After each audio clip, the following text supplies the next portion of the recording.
Assalamualaikum warahmatullahi wabarakatuh.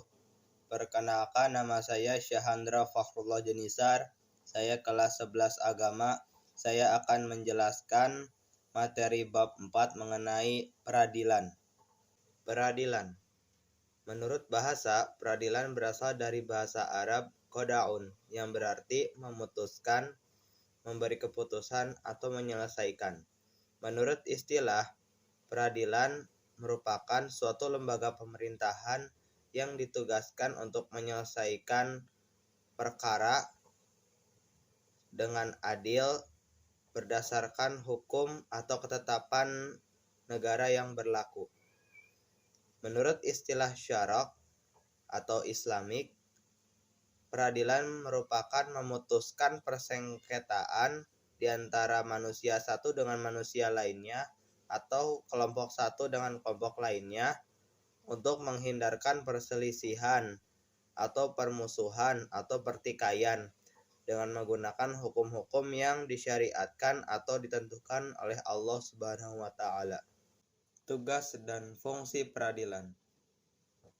Fungsi peradilan adalah untuk menciptakan ketertiban, menciptakan ketentraman, dan menumbuhkan keadilan di dalam kehidupan bermasyarakat.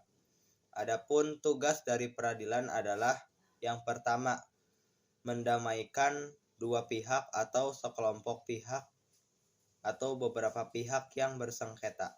Yang kedua, menetapkan sanksi atau menjatuhkan sanksi atau hukuman kepada orang atau pihak yang melanggar hukum. Yang ketiga, memutuskan perkara atau memutuskan permasalahan secara adil. Maksud dari adil adalah memutuskannya secara netral, yakni tidak memihak kepada siapapun. Unsur-unsur peradilan. Unsur-unsur peradilan merupakan hal-hal yang ada dan pasti ada di dalam peradilan.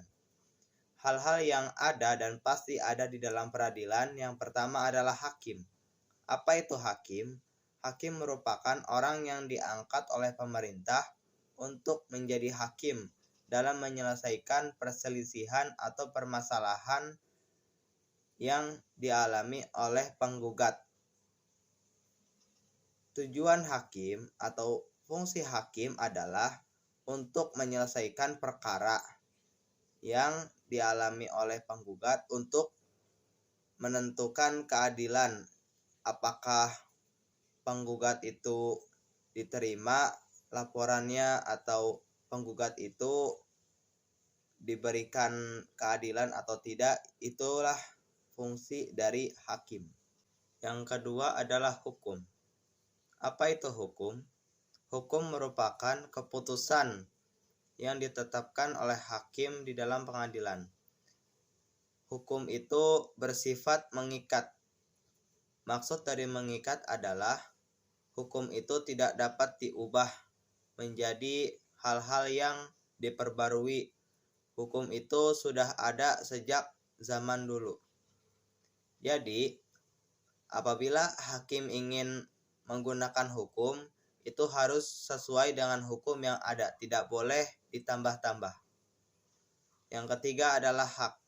Apa itu hak? Hak merupakan kewenangan. Maksudnya adalah hak itu adalah kekuasaan yang benar untuk melakukan sesuatu. Jadi hak itu adalah kebebasan kita untuk melakukan sesuatu, mendapatkan sesuatu, atau menjalankan sesuatu. Yang keempat ada terhukum. Apa yang dimaksud dengan terhukum? Terhukum merupakan orang yang dibebani atau dijatuhkan hukuman atas suatu perkara dalam pengadilan. Jadi maksudnya orang yang terhukum itu orang yang diminta untuk memenuhi sebuah tuntutan yang dibebani terhadapnya. Yang kelima ada pemenang perkara. Apa itu pemenang perkara? Pemenang perkara adalah orang yang memenangkan suatu perkara ketika menggugat suatu haknya. Jadi pemenang perkara itu orang yang memenangkan keadilan atas kasus yang dialami. perkataan atau perbuatan yang mengacu kepada hukum. Perkataan atau perbuatan yang mengacu kepada hukum yakni perkataan.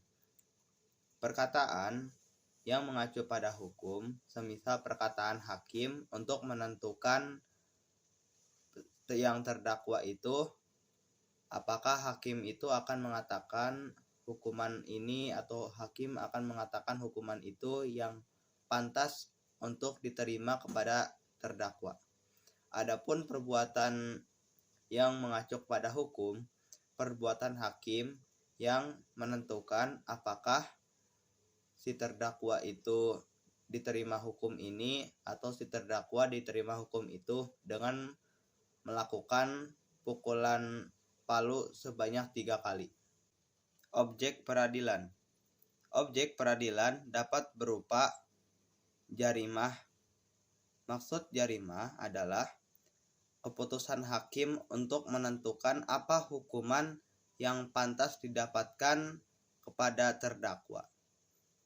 Atau objek peradilan dapat berupa tema kasus atau tema permasalahan yang sedang diadili atau merupakan hak bagi penggugat untuk mendapatkan keadilan. Itu semua termasuk objek peradilan. Sekian bab peradilan yang dapat saya jelaskan. Mohon maaf apabila ada kesalahan atau kekurangan kata. Wabillahi taufiq wal hidayah. Wassalamualaikum warahmatullahi wabarakatuh.